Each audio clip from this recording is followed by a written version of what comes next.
Assalamualaikum warahmatullahi wabarakatuh. Kepada yang terhormat Ibu Nabila Lutfita Rahma MH selaku dosen pembimbing kami, yakni pembimbing mata kuliah pendidikan kewarganegaraan yang telah berkenan memberikan kesempatan kepada kami semua untuk mengobservasi atau meneliti di suatu daerah, yang dimana dari persoalan ini lebih jelasnya mengapa masyarakat semakin menjauh dari good smart and society, atau bahasa mudahnya jauh dari kata pendidikan kewarganegaraan.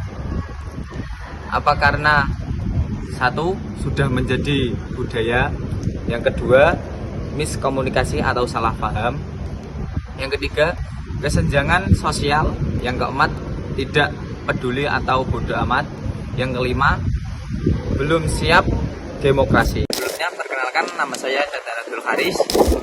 Perkenalkan, nama saya Fenialisa Fernanda. Nama saya Kevin Manisa. Nama saya Ahmad Anabil. Saya Ahmad Muzaki.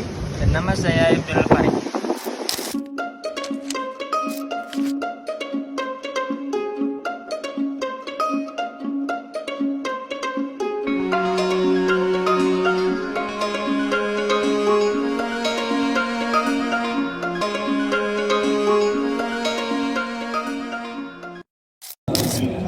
Assalamualaikum warahmatullahi wabarakatuh. Waalaikumsalam warahmatullahi wabarakatuh. Masuk di Selaku Gadus 1 Kecamatan Kalimango.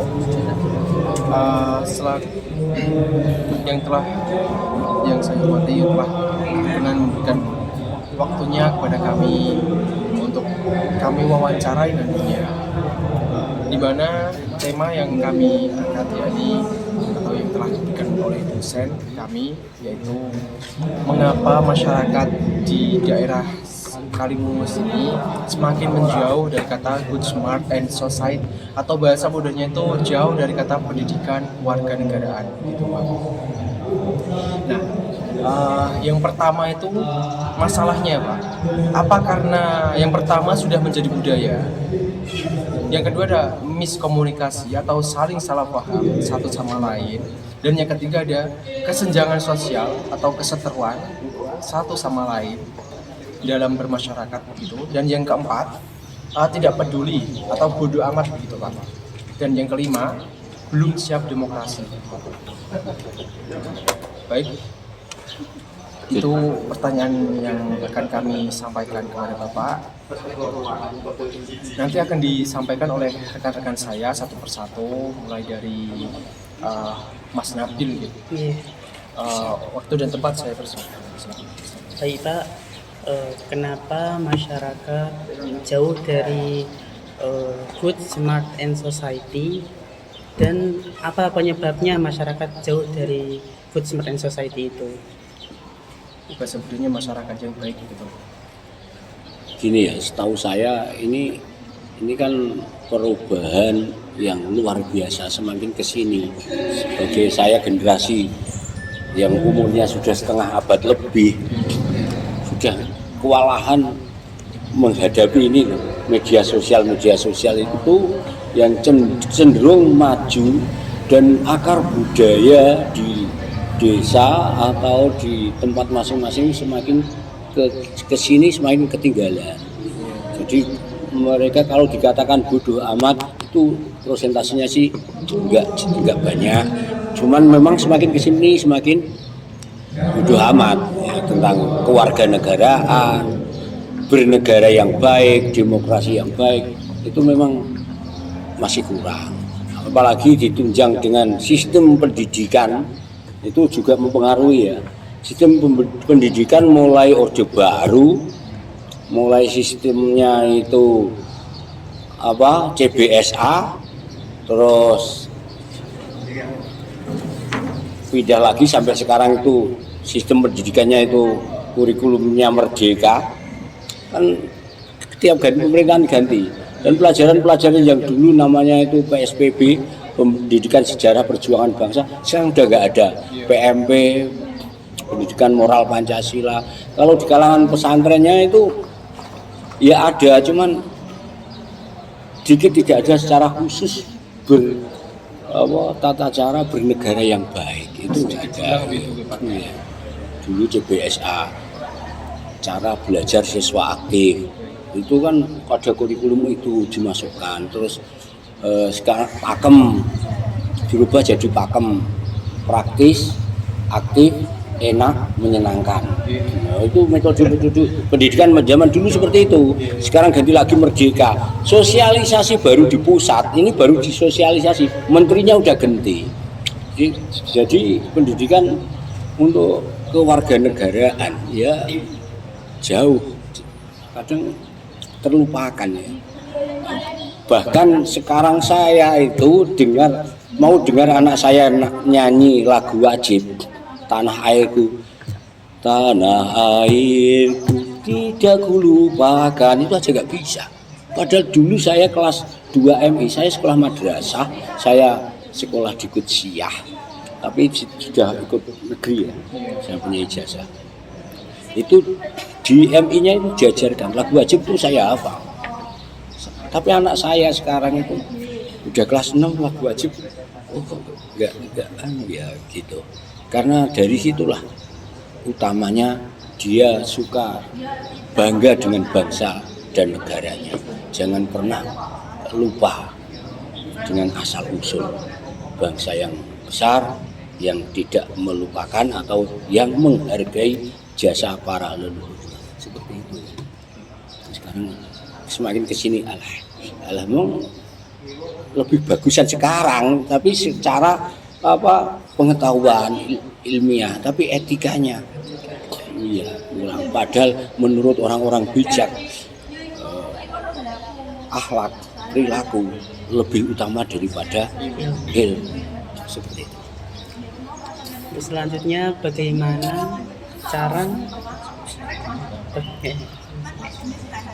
untuk selanjutnya bagaimana cara mengatasi permasalahan itu?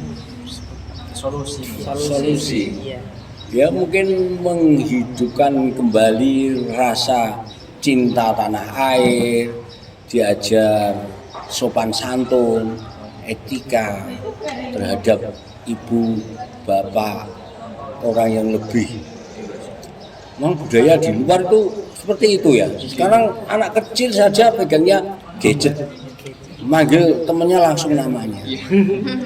Kadang dia yang manggil Langsung orang tua. nama orang tua langsung namanya. Itu etikanya di mana? Itu paman, itu ibu, itu pak guru, itu mbah yai. Etika seperti itu loh, akhlak. Harusnya ada pendidikan yang khusus tentang itu. Cinta tanah air. Cinta tanah air itu harus ditanamkan. Jadi rasa nasionalismenya itu ada. Dalam bahasa jenengan ya hubul waton minal iman. Cinta tanah air bagian dari iman. Cinta tanah air itu mana? Ya senengi desamu. Nek kowe cuek bebek dengan desamu, lingkunganmu.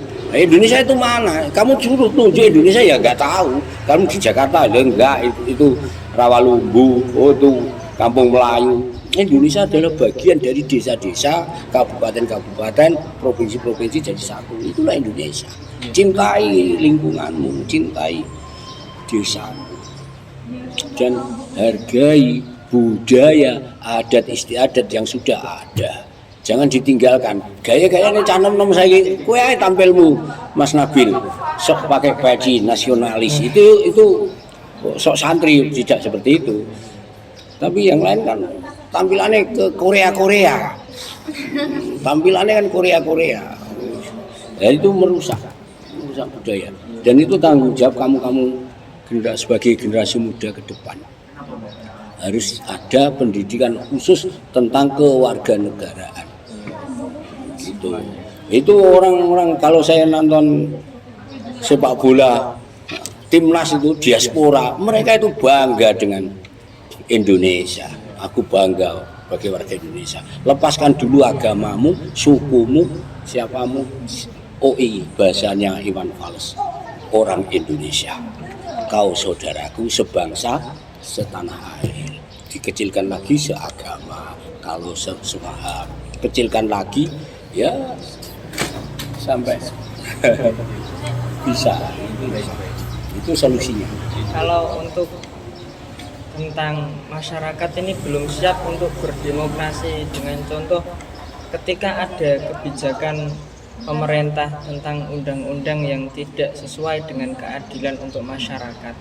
Biasanya itu kan masyarakat ada yang tidak tahu atau tidak paham tentang undang-undang itu, terus jadinya undang-undang itu berjalan.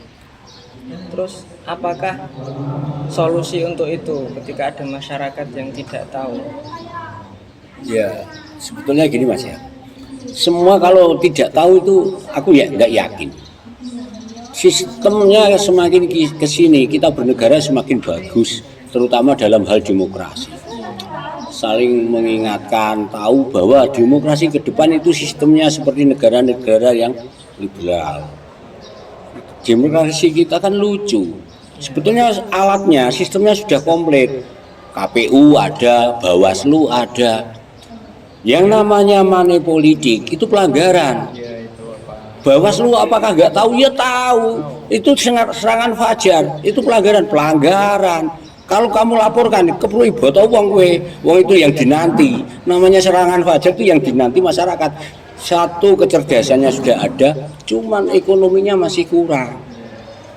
Lebih tak Pak kok ora wae dundung duit, wong iku sing tak arep-arep kok. Lah itu demokrasi model apa? Demokrasi model bargaining. Aku bawa piro, aku melu kuwe. Kan ngono, itu transaksional namanya. Enggak boleh itu. Dan kamu enggak boleh seperti itu. Lah nutupno wong tua-tua dhisik ngono, jangan. Kamu harus lebih baik daripada generasi yang dulu. Kamu harus lebih baik daripada kita-kita. Aku rak sarjana Mas, aku sarjana yo jadi politisi Senayan. Aku jasaku gur gini dan sudah bersyukur sebagai warga negara, tapi mengingatkan kepada generasi muda supaya jadikan negara ini ke depan lebih makmur. Karena negara itu tugasnya cuman intinya itu apa? Memberi rasa aman, mensejahterakan, mencerdaskan. Ajaran Islam itu ya nggak boleh. Kalau menurut Bapak apa yang mendukung masyarakat seperti itu, Pak? Ya karena ekonomi ya, terutama masalah ekonomi. Sejahterakan dulu. Ketika orang itu kaya, jangankan kamu kasih duit 50.000, 100.000 pun tidak mau. Seperti itu ya. Jadi dia itu menghargai, dia benar-benar jadi orang yang merdeka. Dia itu terjajah sebetulnya. Terjajah di ekonominya, karena dia kurang sejahtera, kurang mampu, duit itu jadi harapan. Sebetulnya kalau orang-orang yang sudah punya wawasan tentang demokrasi yang bagus, tidak laku itu duit. Tapi di sini untuk sanggup biro, tempat calon kosong biro, dan itu tidak boleh. Itu masalah demokrasinya. Faktornya karena ekonomi. Karena ekonomi, kalau dijelaskan belum sejahtera. Terus kalau tentang kerukunan masyarakat antar tetangga, terus kemarin menyinggung soal tentang kemarin pemilu kan ada banyak yang mendukung gesekan antar masyarakat itu gimana Pak? Tapi kalau sekarang sih nggak ada, intinya negara ini semakin kesini semakin baik.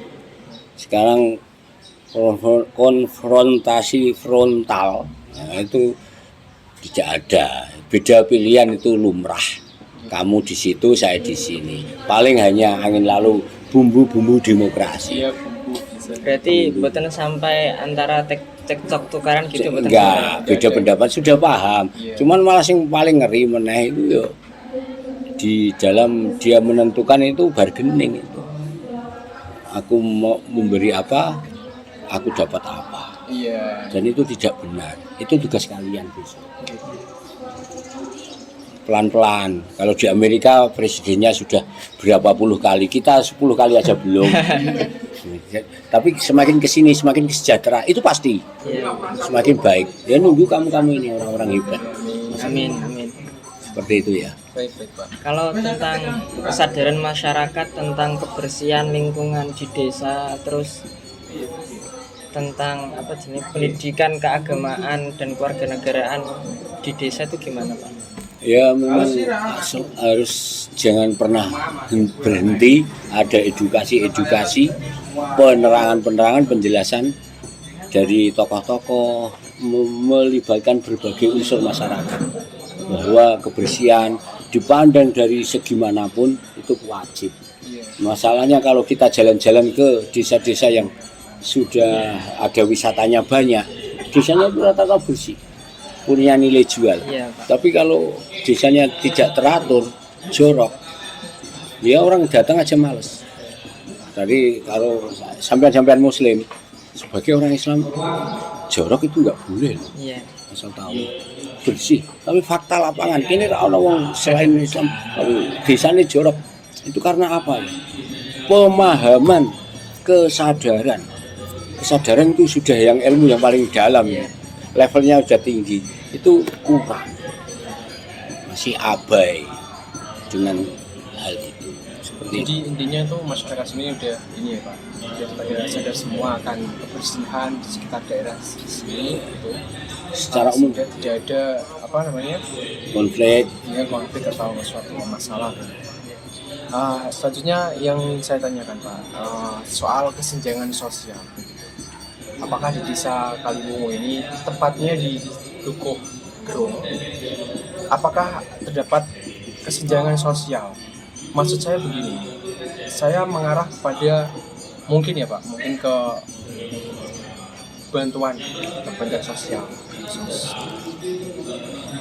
Seringkali kan terjadi yang namanya penerimaan bansos yang tidak rata begitu.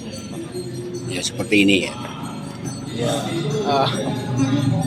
Saya bisa mungkin istilahnya apa ya Pak? PKH begitu. PKH. Biasanya kan ada yang ini orang punya kok udah dapat, sedangkan aku yang masih ini kok tidak dapat. Biasanya itu kan menimbulkan suatu masalah atau konflik satu sama lain begitu Pak.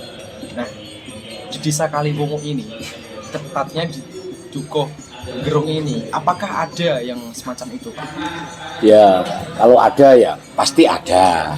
Tapi selama ini kita sebagai pemerintah terkecil di tingkat desa, pemerintahan tingkatan terkecil itu desa, itu ujung tombak dia paling tahu tentang Pak RT, Pak RW, Pak Kadus, itu dia paling tahu tentang situasi lingkungan. Kita itu kan negara, diberi wewenang. Nek sing sugih untuk bantuan itu namanya tidak tepat sasaran. Tidak, kita harus kompromi dong. Bapak, kamu tidak layak, agama dan negara itu hukumnya itu mirip kok, hampir sama kok. Kalau kaya membantu, kalau miskin dibantu. Tapi lagi-lagi kembali ke masalah intinya, esensinya adalah mentalitas dan moralitas. Esensinya di situ.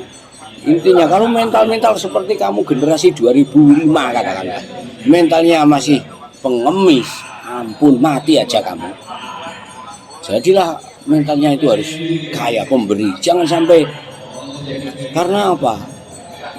Agama menganjurkan al-yadul ulya khairum min yadus sufla.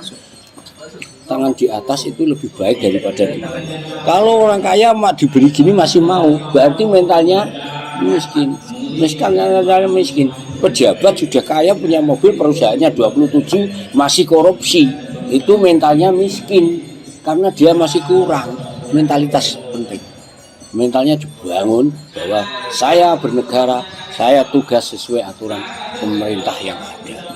Juga kalaupun ada yang kurang pas, itu tugas kita. Pas no, sing penting ora tak pangan, tak dono. Pak, jenengan wis mampu, rumahmu lantai loro, mobilmu telu, kok untuk bantuan taklihno mbah iko ya sing lebih tepat. Pemdes harus berani mengambil sikap seperti itu. Mosok wong sugih dibantu, Mas. Nek wong sugih zakat, miskin terima zakat. Ngono, sepakat ya? Jadi intinya itu pada ini ya Pak, mental ya. Mentalitas, moralitas. Jadi nggak ada. Aku harus bertanggung jawab. Kalau yang kamu katakan itu benar, memang ada. Pak, aku mau bawa WI, aku ora tak pangan demi masyarakat semua. Tapi aku kan tahu masyarakat yang mana. Kan ini khusus bansos beras ini kan miskin. Iya. Mosok kamu jatahnya orang miskin kamu minta. Kalau orang susah dibilangin, tak bilangin saya, Mas, nek kowe kepengin untuk bantuan, donga ae nek bengi, muga-muga dadi wong melarat, mesti untuk bantuan. Iya. Artinya ketika kamu nggak dapat bantuan, tuh doa kamu terkabul, kamu kaya. Iya. Maaf tanpa nyindir siapapun, aku nek ngomong rodok kasar, penting kan misi tersampaikan. Tapi yang dengar ya banyak yang sakit hati. Seperti itu. Ngono ya, Dok. Baik. Jangan bangun mentalmu sebagai pemberi. Ojo muga-muga berdoa. Muga-muga lemune ana sego. Hukum alam itu sebab akibat. Ya, kamu pinter karena kamu kuliah serius. Nek kowe kuliah bentuk sangu timbang omah lapo nganggur, alah mati ae mati. Baik, Pak. Untuk mungkin solusi, Pak, yang bisa diberikan bila ada masyarakat yang katakan kaya begitu ya, tapi masih mau menerima bantuan ini. Solusi apa, Pak, yang bisa diberikan? Kalau di Pemda Kaliwungu itu sudah saya jelaskan, Pak. Kan ada komunikasi, ada Pak RT, ada Pak RW, ada saya selaku kepala wilayah. Pak, sampean itu wis mampu. Alangkah baiknya dikomunikasikan saja. Sosialisasi. Iya, sosialisasi. Jenengan iku wis ora layak tampa iki. Ning wijana jenengmu, iki tak alihno piye? Pasti dia akan menerima dengan baik hati. Nek wah jenengku jatahku ndi? Bokekno wong ora mbok komunikasi non. Sik dia menuntut. Padahal yang kadang-kadang itu yang dapat memang itu sudah mampu dan data di atas itu enggak melihat yang di bawah. Makanya pemerintahan terkecil, terendah itu pemerintah desa. Dan kamu jadi orang hebat nanti itu tidak lepas dari peran-peran kita-kita. Walaupun kita itu pejabat rendahan, jangan pernah kamu rendahkan. Jangankan terhadap perangkat, terhadap makhluk Tuhan yang lain pun tidak boleh merendahkan. Kamu merasa lebih pintar, lebih baik, tidak boleh. Seperti itu ya. Buat anak-anak adik-adikku, anak-anakku lah, ini anak-anakku kabeh. Seperti itu. Kemudian Bapak, bagaimana hubungan antara kelurahan dengan masyarakat di sini? Di sini desa ya, Iya. bukan kelurahan. Ya sekedar beda. Salah ngomong tapi levelnya sama tapi beda. Kalau kelurahan dipimpin oleh seorang lurah. Tapi kalau desa dipimpin seorang kades, kepala desa. Seperti itu. Nanti struktur pemerintahan saja kamu harus paham. Kalau di kota ada kelurahan. Langgar Dalem itu kelurahan. Pak Lurah itu anaknya Pak Fathan, guruku. Pak Fathan anak usia. Kita selalu sekolah usia. Sekolah TBS. TBS.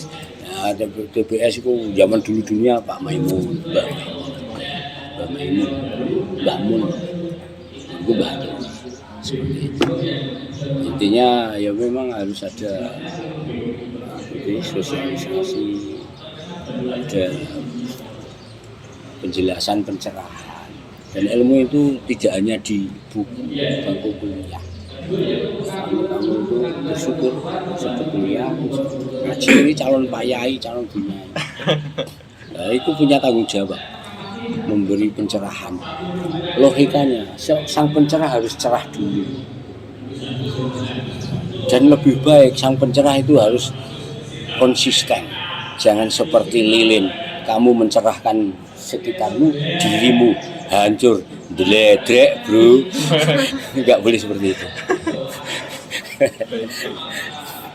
Ada lagi? Moga iki kontak-kontak ora iso, aku takon apa? Ana wong sing model kontak kok ora iso apa meneh jawab. Apa? Mungkin tadi tuh yang kayak sama. Oh, ini Pak. Bagaimana masyarakat di sini itu punya kesadaran nggak kayak bahwa sama tuh kayak anggur gitu Pak, anggur dibuang gitu loh Pak. Iya. Kedepannya ini Pak, mungkin dari pihak atasan, apakah sudah mempersiapkan begitu ya Pak istilahnya, mempersiapkan wadah atau alat mempermudah masyarakat begitu dalam konteks Pembuangan pembuangan sampah. Gini Pak, untuk Kaliwungu masalah sampah sebetulnya dari Pemdes itu sudah berkali-kali menganggarkan, menyadarkan bagaimana mungkin kita pasang plang yang bertuliskan dilarang buang sampah sedangkan kita tidak menyediakan tempatnya, kan kontraproduktif. Seharusnya ketika kita menyiapkan dilarang buat sampah di sungai, di kebun, di kali atau di mana aja, kamu harus menyediakan tempatnya. Lah tempatnya kemarin sudah dibikin, ternyata di sana terlalu berdekatan dengan sarana prasarana pendidikan. Digeser lagi, masyarakat di sini nolak, sana nolak. Kita proses terus, tapi di pagu anggarannya itu ada. Sing didokoki nggon TPS, TPA. Itu yang jadi masalah. TPS itu jadi masalah. Kaliwungu kan terdiri dari 8 duku. Di sana dibikin sana nolak, sana dibikin sana nolak. Susah. Tapi kita sudah siap sebetulnya. Nunggu nanti setelah ada keputusan yang lebih lanjut, nanti bisa didirikan TPS yang mana. Untuk menyadarkan itu orangnya sekali-sekali diajak jalan-jalan yang jauh. Selagi wong iku ora tau mlaku-mlaku, sobone pitik karo pitik aduh pitik, ini arti kono-kono. Ya budaya seperti itu kan enggak benar. Naruh sendal aja sembarangan, tidak dikembalikan ke tempatnya seperti itu. Udah. Sampun.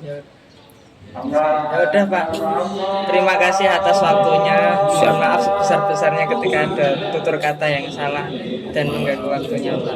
Sebetulnya itu tugas kamu ke depan.